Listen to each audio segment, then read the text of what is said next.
आज ही Doubtnut app download करें। Doubtnut पर होगा अब आपके सभी मैथ्स, केमिस्ट्री, फिजिक्स और बायोलॉजी डाउट्स का सफाया। बस अपने क्वेश्चन की फोटो खींचो, उसे क्रॉप करो और तुरंत वीडियो सोल्यूशन पाओ। Download now.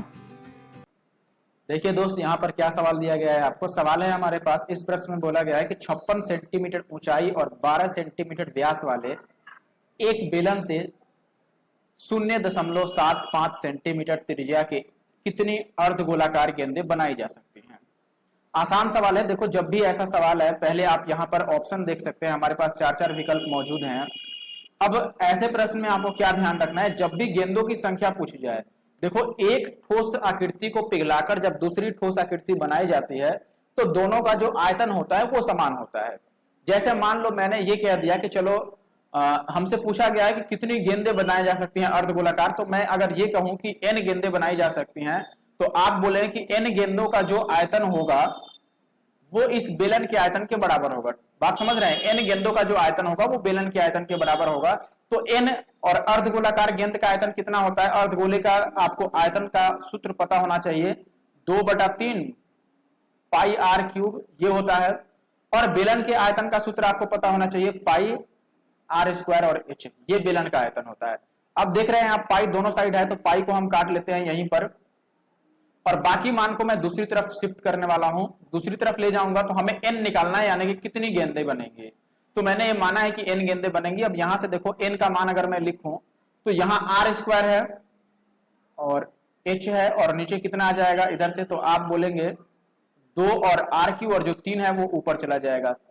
बस इसमें मान रख दो। आर का मान, बड़ा आर जो है वो बेलन का है व्यास, बेलन की त्रिज्या है। तो देखो, बेलन में 12 सेंटीमीटर व्यास है तो त्रिज्या कितनी होगी? 6। तो आर स्क्वायर है तो 6 गुना 6 मैंने लिख दिया। और एच के जगह पर सवाल में दिया है कि 56 सेंटीमीटर ऊंचाई है, तो 56 और गुना का 3, और सबके बटा में हमें क्या लिखना पड़ेगा? नीचे 2। और आर क्यू, देखो गोले का जो अर्धगोला है उसकी त्रिज्या कितनी है? 0.75, तो 0.75 में लिख देता हूं 3 बार। अब इनको हमें बस काटना है और उत्तर निकालना है। देखिए अब क्या कर सकते हैं, सबसे पहले तो आप ये देखिए कि इस 2 से 6 कट जाएगा, 2 3 6, और कुछ अभी कट नहीं रहा है। तो चलो मैं बाकी इसको ऐसे लिख देता हूं कि ऊपर कितना बच गया हमारे पास। तो आप बोलेंगे ऊपर बचा हमारे पास 6 गुणा 3 और गुणा 56 और गुणा का वापिस से 3, और नीचे हम 3 बार 75 लिख देते हैं, 75 गुणा 75 और गुणा 75।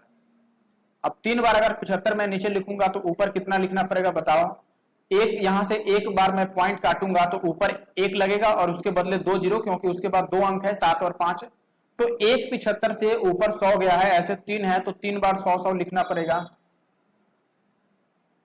बस इनको काटिए। अब देखो, ये 3 से कटेंगे 75 बार में, 25 या 75, और ये 4 से 25 चौके 100, वैसे ये भी कट जाएगा 3 से 25 बार में, और ये 4 से 25 बार में, और ये वापिस से 3 से कटेगा, और ये वापिस से 4 से कट जाएगा।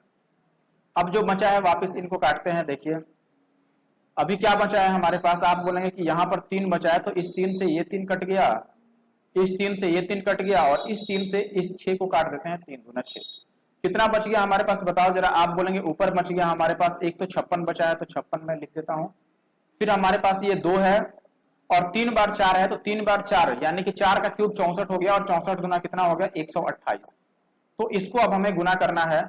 अब बताओ, अगर मैं इकाई अंक देखूं यहां से, तो 6 8 48, यानी कि लास्ट का अंक 8 आएगा आंसर में। तो लास्ट का अंक 8 किस में है? तो आप बोलेंगे ये विकल्प 4 में है, तो विकल्प 4 अपना उत्तर है। बाकी आप पूरा गुना करना चाहें तो आप लिख के गुना कर सकते हैं, मैं यहां लिख के गुना करके दिखा भी देता हूं आपको।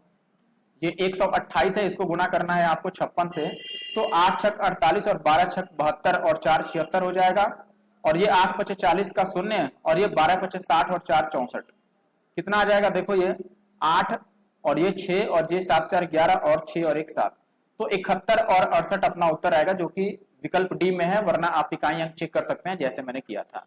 तो आशा है कि आप बात समझ गए होंगे। क्लास 6 से 12 से लेके नीट, IIT, JEE मेंस और एडवांस के लेवल तक 10 मिलियन से ज्यादा स्टूडेंट्स का भरोसा।